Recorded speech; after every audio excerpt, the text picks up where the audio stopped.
ជំរុញយុទ្ធសាស្ត្រជាមួយនឹងប្រសិទ្ធភាពនិងធម្មពល Next Gen AI ជាមួយ HP EliteBook H Flip G1i សម្រាប់ឆ្នាំ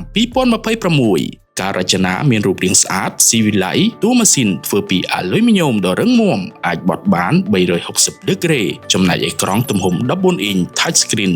WUHGA ច្បាស់ត្រជាក់ភ្នែកថែមទាំងមាន Big Welcome មើលស្រាប់ងាយស្រួលកត់ត្រាបំផុតកម្លាំងម៉ាស៊ីនខ្លាំងបំពាក់មកជាមួយ CPU Intel Core Ultra 7 NPU 47 TOP ប្រើប្រាស់ដោយបច្ចេកវិទ្យា AI ជំនួយដល់អ្នកប្រើប្រាស់ RAM ទំហំ 16GB និង Hard Drive 1TB SSD 68 វ៉ាត់ម៉ោង 6 cell battery ប្រើបានយូរម៉ោងសាកលឿននិងមាន Wi-Fi 7 និងមានទំហំកាមេរ៉ា 5 megapixel និងសំឡេង Poly Studio ព្រមទាំងសុវត្ថិភាពខ្ពស់ជាមួយ Fingerprint និង Voice Security ទិញភ្លាមថែមជូនកាបូបនិងការធានារយៈពេល3ឆ្នាំពេញមានលក់នៅបណ្ដាហាងចែកចាយទាំងអស់របស់ក្រុមហ៊ុន ECI Distribution ទូទាំងប្រទេសកម្ពុជា